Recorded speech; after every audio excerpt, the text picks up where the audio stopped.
ಬೆಳಗಾವಿ ಜಿಲ್ಲೆಯಲ್ಲಿ ಕೋಟಿ ಕೋಟಿ ಅಕ್ರಮ ನಡೆದಿದ್ದು ಸಚಿವೆ ಲಕ್ಷ್ಮಿ ಹೆಬ್ಬಾಳ್ಕರ್ ತವರು ಜಿಲ್ಲೆಯಲ್ಲೇ ಅಕ್ರಮ ನಡೆದಿದೆ. ಮಕ್ಕಳ ಗರ್ಭಿಣಿ ಬಾಣಂತಿಯರ ಪೌಷ್ಟಿಕ ಅನ್ನಕ್ಕೆ ಕನ್ನ ಹಾಕುವಂತಹ ಪ್ರಯತ್ನ ಇಲ್ಲಿ ನಡೆದಿದೆಯಾ ಅನ್ನುವಂತಹ ಪ್ರಶ್ನೆ ಇಲ್ಲಿ ಕಾರಣ. ಕೋಟಿ ಕೋಟಿ ಅಕ್ರಮ ನಡೆದಿದೆ ಅನ್ನುವ ಆರೋಪ ಸಚಿವೆ ಲಕ್ಷ್ಮಿ ಹೆಬ್ಬಾಳ್ಕರ್ ಅವರ ತವರು ಜಿಲ್ಲೆಯಲ್ಲೇ ಈ ಒಂದು ಅಕ್ರಮ ನಡೆದಿರೋದು.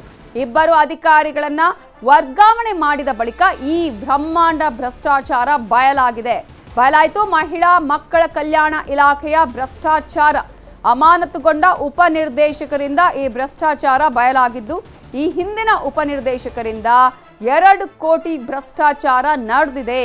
ನಕಲಿ ಬಿಲ್ ಸಮೇತ ಸರ್ಕಾರದ ಕಾರ್ಯದರ್ಶಿಗೆ ಪತ್ರವನ್ನ ಬರೆದಿದ್ದಾರೆ. ಆರ್ ನಾಗರಾಜ್ ಅಕ್ರಮ ಮಾಡಿದ್ರು ಅಂತ ದೂರನ್ನ ನೀಡಲಾಗಿದೆ.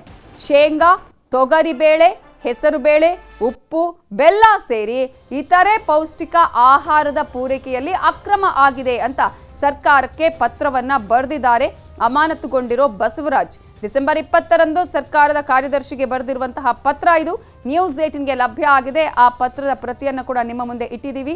2 ಕೋಟಿ ಭ್ರಷ್ಟಾಚಾರ ನಡೆದಿದೆ ಅನ್ನುವಂತಹ ಆರೋಪವನ್ನ ಮಾಡಿದ್ದಾರೆ. ಈಗಾಗಲೇ ಅಧಿಕಾರಿಗಳ ವರ್ಗಾವಣೆಯ ನಂತರ ಈ ಭ್ರಷ್ಟಾಚಾರ ಬಯಲಾಗಿರೋದು. ಉಪನಿರ್ದೇಶಕರಿಂದ 2 ಕೋಟಿ ಭ್ರಷ್ಟಾಚಾರ ನಡೆದಿದೆ ಅನ್ನುವಂತಹ ವಿಚಾರವನ್ನ ಪತ್ರದ ಮೂಲಕ ಈಗಾಗಲೇ ತಿಳಿಸಿದ್ದಾರೆ.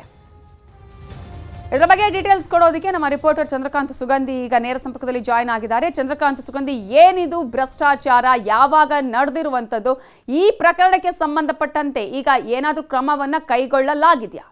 ನವಿತಾ ಜೈನ್, ಪ್ರಮುಖವಾಗಿ ಬೆಳಗಾವಿಯ ಮಹಿಳಾ ಮತ್ತು ಮಕ್ಕಳ ಕಲ್ಯಾಣ ಇಲಾಖೆಯಲ್ಲಿ ಇಬ್ಬರು ಅಧಿಕಾರಿಗಳ ನಡುವಿನ ಕಿತ್ತಾಟ ಈಗ ಒಂದು ಬೃಹತ್ ಭ್ರಷ್ಟಾಚಾರವನ್ನ ಬಯಲು ಮಾಡಿದೆ. ಪ್ರಮುಖವಾಗಿ ಏನು ಚುನಾವಣೆಗೂ ಮೊದಲು ಎಂ ಬಸವರಾಜ್ ಅಂತಕ್ಕಂಥವ್ರು ಇಲ್ಲಿ ಉಪನಿರ್ದೇಶಕರಾಗ್ತಾರೆ. ಚುನಾವಣೆ ಮುಗಿದ ಬಳಿಕ ಲಕ್ಷ್ಮಿ ಹೆಬ್ಬಾಳ್ಕರ್ ಸಚಿವರಾದ ಕೆಲವೇ ದಿನಗಳೇ ಅವರನ್ನ ಎತ್ತಂಗಡಿ ಮಾಡಲಾಗುತ್ತೆ. ಇಲ್ಲಿಂದ ಅವರಿಗೆ ಕೊಡಗು ಜಿಲ್ಲೆಯ ಉಪನಿರ್ದೇಶಕರಾಗಿ ಕಳಿಸಲಾಗುತ್ತೆ. ಬಳಿಕ ಇಲ್ಲಿಗೆ ನಾಗರಾಜ್ ಅನ್ನೋರು ಒಬ್ರು ಉಪನಿರ್ದೇಶಕರಾಗಿ ಬಂದಿದ್ದು, ಅವರ ಅವಧಿಯಲ್ಲಿ ಒಂದು ಭ್ರಷ್ಟಾಚಾರ ನಡೆದಿದೆ ಅಂತಕ್ಕಂಥದ್ದು ಈಗ ಬಸವರಾಜ್ ಅವರ ಆರೋಪವಾಗಿದೆ. ಬಸವರಾಜ್ ಅವರು ಕೇವಲ ಇದನ್ನ ಆರೋಪ ಮಾಡಿಲ್ಲ, ದಾಖಲೆ ಸಮೇತ ರಾಜ್ಯ ಸರ್ಕಾರದ ಮುಖ್ಯ ಕಾರ್ಯದರ್ಶಿಗೆ ಪತ್ರ ಬರೆದು ತಿಳಿಸಿದ್ದಾರೆ. ಪ್ರಮುಖವಾಗಿ ಏನು ಮಕ್ಕಳು ಮತ್ತು ಬಾಣತಿಯರಿಗೆ ಪೌಷ್ಟಿಕ ಆಹಾರ ಕೊಡಬೇಕು, ಅದರಲ್ಲಿ ಅನೇಕ ಇವು ವಸ್ತುಗಳು ಬರ್ತವೆ. ಪ್ರಮುಖವಾಗಿ ಏನಂದ್ರೆ ಶೇಂಗಾ ಬೀಜ ಆಗಿರ್ಬೋದು, ಹೆಸರು ಬೇಳೆ, ಬೆಲ್ಲ, ಈ ರೀತಿ ಪೌಷ್ಟಿಕಾಂಶಗಳು ಅಂದ್ರೆ ಗರ್ಭಿಣಿಯರು ಮತ್ತು ಮಕ್ಕಳ ಏನು ಪೌಷ್ಟಿಕಾಂಶ ಹೆಚ್ಚಳಕ್ಕೆ ಏನು ಕಿಟ್ಗಳನ್ನ ಕೊಡಲಾಗುತ್ತೆ. ಅದರಲ್ಲಿ ಭ್ರಷ್ಟಾಚಾರ ಆಗಿರ್ತಕ್ಕಂಥದ್ದು. ಪ್ರಮುಖವಾಗಿ ಬೆಳಗಾವಿ ಗ್ರಾಮೀಣ ಕ್ಷೇತ್ರ ಮತ್ತು ಸವದತ್ತಿ, ರಾಮದುರ್ಗ ಕಡೆಗಳಲ್ಲಿ ನಾವು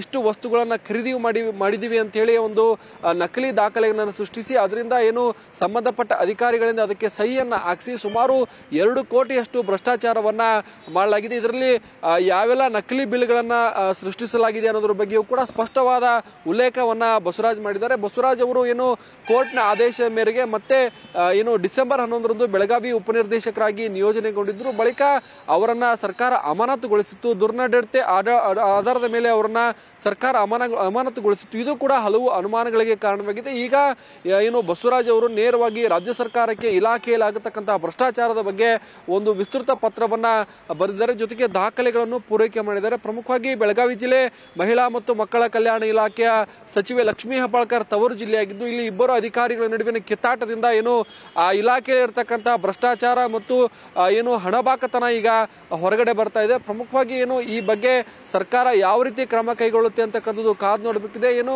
ಬಸವರಾಜ್ ಅವರು ಏನು ದಾಖಲೆಗಳನ್ನು ಕೊಟ್ಟಿದ್ದಾರೆ, ಆ ದಾಖಲೆಗಳನ್ನ ಸರ್ಕಾರ ಎಷ್ಟರ ಮಟ್ಟಿಗೆ ಗಂಭೀರವಾಗಿ ಪರಿಗಣಿಸುತ್ತೆ. ಯಾಕಂದ್ರೆ ರಾಜ್ಯ ಸರ್ಕಾರ ಪದೇ ಪದೇ ಮಹಿಳೆಯರು ಮತ್ತು ಮಕ್ಕಳ ಏನು ಪೌಷ್ಟಿಕ ಆಹಾರ ಪೂರೈಕೆಯಲ್ಲಿ ಕೂಡ ಈ ರೀತಿ ಭ್ರಷ್ಟಾಚಾರ ಆಗಿರ್ತಕ್ಕಂಥ ಎಷ್ಟು ಮಟ್ಟಿಗೆ ಸಹಿಸಿಕೊಳ್ಳುತ್ತೆ ಅಂತಕ್ಕಂಥದ್ದು ಈಗ ಪ್ರಶ್ನೆಯಾಗಿದೆ. ಈಗ ಇಬ್ಬರನ್ನು ಕೂಡ ಅಂದ್ರೆ ಈ ಒಂದು ಮಹಿಳಾ ಮತ್ತು ಮಕ್ಕಳ ಕಲ್ಯಾಣ ಇಲಾಖೆ ನಿರ್ದೇಶಕರಾಗಿ ಈಗಿದ್ದಂತಹ ನಾಗರಾಜ್ ಅವರನ್ನು ಕೂಡ ಸದ್ಯ ಆ ಸ್ಥಳದಿಂದ ಬಿಡಲಾಗಿದೆ. ಮತ್ತೊಬ್ಬರನ್ನ ನಿಯೋಜನೆ ಮಾಡಕ್ಕೆ ಈಗ ಸರ್ಕಾರ ಮುಂದಾಗಿರ್ತಕ್ಕಂಥದ್ದು. Navita Jain. Okay, thank you Chandrakant Sugandhi ಡೀಟೇಲ್ಸ್ಗೆ. ಕನ್ನಡಿಗರ ನೆಚ್ಚಿನ ನ್ಯೂಸ್ 18 ಕನ್ನಡ ಈಗ ವಾಟ್ಸ್ಆಪ್ನಲ್ಲೂ ಲಭ್ಯ. ಕರ್ನಾಟಕ, ದೇಶ ವಿದೇಶಗಳ 360 ಡಿಗ್ರಿ ಸುದ್ದಿಯ ವಿವರಗಳನ್ನ ನಿಮ್ಮ ಕೈ ಬೆರಳುಗಳಲ್ಲೇ ಪಡಿಲಿಕ್ಕೆ ಈ QR ಕೋಡ್ ಅನ್ನ ಸ್ಕ್ಯಾನ್ ಮಾಡಿ ನಮ್ಮ ಚಾನಲ್ ಫಾಲೋ ಮಾಡಿ, ನೋಟಿಫಿಕೇಶನ್ ಆನ್ ಮಾಡಿ.